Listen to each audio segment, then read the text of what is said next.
On the Banks of Plum Creek by Ingalls Wilder. The darkest hour is just before dawn. Chapter 29. Now the winds blew cooler, and the sun was not so hot at noon.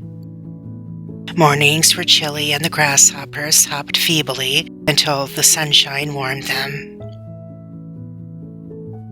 One morning a thick frost covered the ground. It coated every twig and chip with a white fuzz, and it burned Laura's bare feet. She saw millions of grasshoppers sitting perfectly stiff. In a few days, there was not one grasshopper left anywhere. Winter was near, and Pa had not come. Wind was sharp. It did not whiz anymore. It shrieked and wailed. The sky was gray, and a cold gray rain fell. The rain turned to snow, and still Pa did not come. Laura had to wear shoes when she went outdoors. They hurt her feet. She did not know why. Those shoes had never hurt her feet before. Mary's shoes hurt Mary's feet too. All the wood that Pa had chopped was gone, and Mary and Laura picked up the scattered chips. The cold bit their noses and their fingers while they pried the last chips from the frozen ground. Wrapped in shawls, they went searching under the willows, picking up the little dead branches that made a poor fire. Then one afternoon, Mrs. Nelson came visiting. She brought her baby Anna with her. Mrs. Nelson was plump and pretty. Her hair was as golden as Mary's. Her eyes were blue, and when she laughed, as she often did, she showed rows of very white teeth. Laura liked Mrs. Nelson, but she was not glad to see Anna. Anna was a little larger than Carrie, but she could not understand a word that Laura or Mary said, and they could not understand her. She talked Norwegian. It was no fun to play with her. And in the summertime, Mary and Laura ran down to the creek when Mrs. Nelson and Anna came. But now it was cold. They must stay in the warm house and play with Anna. Ma said so. "Now, girls," Ma said, "go get your dolls and play nicely with Anna." Laura brought the box of paper dolls that Ma had cut out of wrapping paper, and they sat down to play on the floor by the open oven door. Anna laughed when she saw the paper dolls. She grabbed into the box, took out a paper lady, and tore her in two. Laura and Mary were horrified. Carrie stared with round eyes. Ma and Mrs. Nelson went on talking and did not see Anna waving the halves of the paper lady and laughing. Laura put the cover on the paper doll box. But in a little while, Anna was tired of the torn paper lady and wanted another. Laura did not know what to do, and neither did Mary. If Anna did not get what she wanted, she bawled. She was little and she was company, and they must not make her cry. But if she got the paper dolls, she would tear them all up. Then Mary whispered, "Get Charlotte. She can't hurt Charlotte." Laura scurried up the ladder while Mary kept Anna quiet. Darling Charlotte lay in her box under the eaves, smiling with her red yarn mouth and her shoe-button eyes. Laura lifted her carefully and smoothed her wavy black yarn hair and her skirts. Charlotte had no feet, and her hands were only stitched on the flat ends of her arms, because she was a rag doll. Laura loved her dearly. Charlotte had been Laura's very own since Christmas morning long ago in the big woods of Wisconsin. Laura carried her down the ladder, and Anna shouted for her. Laura put Charlotte carefully in Anna's arms. Anna hugged her tight, but hugging could not hurt Charlotte. Laura watched anxiously while Anna tugged at Charlotte's shoe-button eyes and pulled her wavy yarn hair and even banged her against the floor. But Anna could not really hurt Charlotte, and Laura meant to straighten her skirts and her hair when Anna went away. At last, that long visit was ended. Mrs. Nelson was going home and taking Anna. Then a terrible thing happened. Anna would not give up Charlotte. Perhaps she thought Charlotte was hers. Maybe she told her mother that Laura had given her Charlotte. Mrs. Nelson smiled. Laura tried to take Charlotte, and Anna howled. "No! I want my doll," Laura said.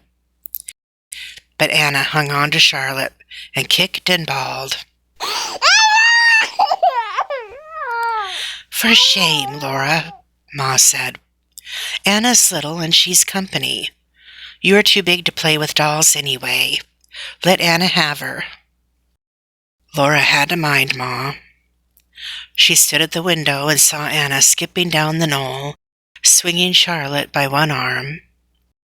"For shame, Laura," Ma said again. "A great girl like you sulking about a rag doll. Stop it this minute. You don't want that doll. You hardly ever played with it. You must not be so selfish." Laura quietly climbed the ladder and sat down on her box by the window. She did not cry, but she felt crying inside her because Charlotte was gone. Pa was not there, and Charlotte's box was empty. The wind went howling by the eaves. Everything was empty and cold. "I'm sorry, Laura," Ma said that night. "I wouldn't have given your doll away if I'd known you care so much. But we must not think only of ourselves.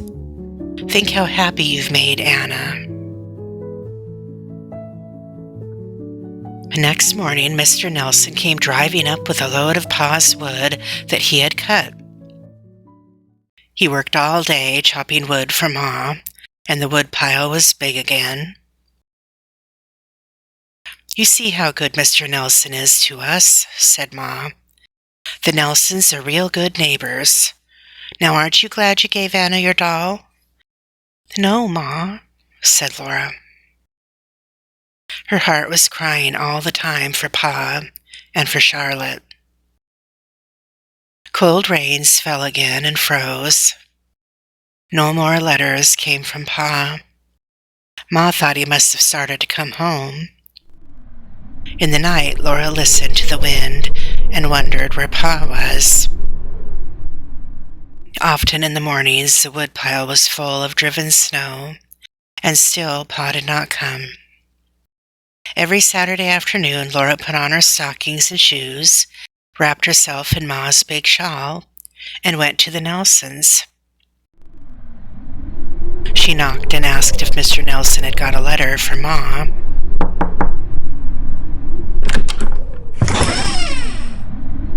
She would not go in. She did not want to see Charlotte there.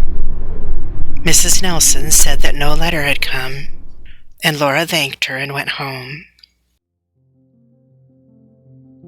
One stormy day, she caught sight of something in the Nelsons' barnyard. She stood still and looked. It was Charlotte, drowned and frozen in a puddle. Anna had thrown Charlotte away. Laura could hardly go to the door. She could hardly speak to Mrs. Nelson. Mrs. Nelson said the weather was so bad that Mr. Nelson had not gone to town, but he would surely go next week. Laura said, "Thank you, ma'am," and turned away. Sleety rain was beating down on Charlotte.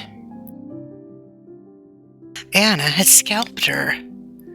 Charlotte's beautiful wavy hair was ripped loose, and her smiling yarn mouth was torn and bleeding red on her cheek. One shoe button eye was gone, but she was Charlotte. Laura snatched her up and hid her under the shawl.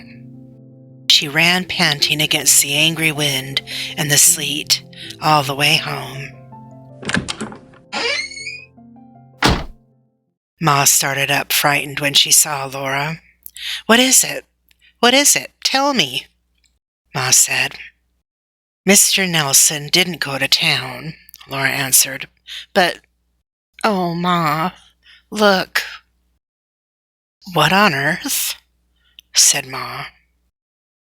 "It's Charlotte," Laura said. I stole her. I don't care, Ma. I don't care if I did." There, don't be so excited," said Ma.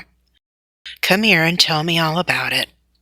And she drew Laura down on her lap in the rocking chair.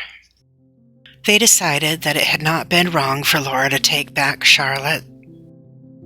It had been a terrible experience for Charlotte, but Laura had rescued her, and Ma promised to make her as good as new. Ma ripped off the torn hair and the bits of her mouth and her remaining eye and her face.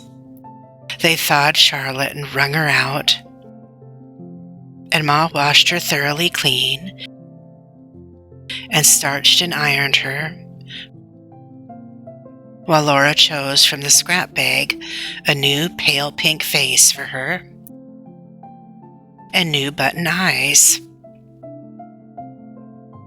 That night, when Laura went to bed, she laid Charlotte in her box. Charlotte was clean and crisp.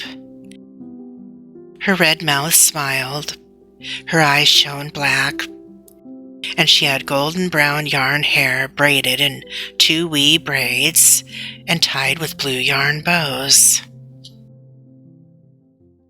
Laura went to sleep cuddled against Mary under the patchwork comforters. The wind was howling and sleeting rain beat on the roof. It was so cold that Laura and Mary pulled the comforters over their heads. A terrific crash woke them. They were scared in the dark under the comforters. Then they heard a loud voice downstairs. It said, "I declare, I dropped that armful of wood, didn't I?" Ma was laughing. "You did that on purpose, Charles, to wake up the girls." Laura flew screaming out of bed and screaming down the ladder. She jumped into Pa's arms, and so did Mary. Then what a racket of talking, laughing, jumping up and down. Pa's blue eyes twinkled. His hair stood straight up. He was wearing new whole boots. He had walked 200 miles from eastern Minnesota. He had walked from town, in the night, in the storm. Now he was here. "For shame, girls, in your nightgowns," said Mom. "Go dress yourselves. Breakfast is almost ready."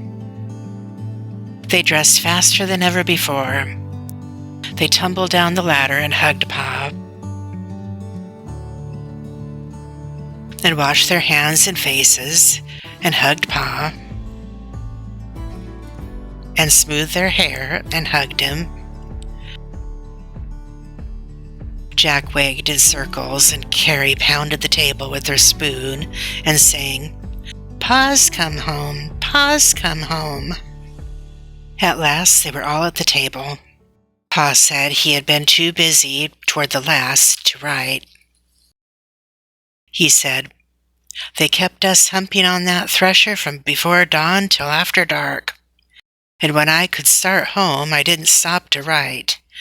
I didn't bring any presents either, but I've got money to buy them.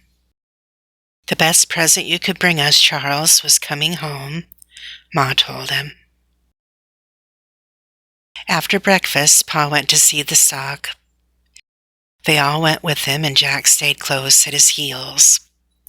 Pa was pleased that Sam and David and Spot looked so well. He said he couldn't have taken better care of everything himself. Ma told him that Mary and Laura had been a great help to her. "Gosh," Pa said, "it's good to be home." Then he asked, "What's the matter with your feet, Laura?" She had forgotten about her feet. She could walk without limping when she remembered to. She said, "My shoes hurt, Pa." In the house, Pa sat down and took Carrie on his knee. Then he reached down and felt of Laura's shoes. "Ouch! Ouch! My toes are tight," Laura exclaimed. "I should say they are," said Pa. "Your feet have grown since last winter. How are yours, Mary?" Mary said her toes were tight, too. "Take off your shoes, Mary," said Pa, "and Laura, you put them on." Mary's shoes did not pinch Laura's feet. They were good shoes without one rip or hole in them. "They will look almost like new when I have greased them well," said Pa.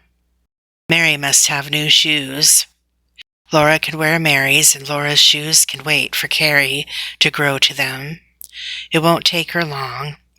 Now what else is lacking, Carolyn?" "Think what we need, and we'll get what we can of it. Just as soon as I can hitch up, we're all going to town." Sleety rain was beating down on Charlotte. Anna had scalped her.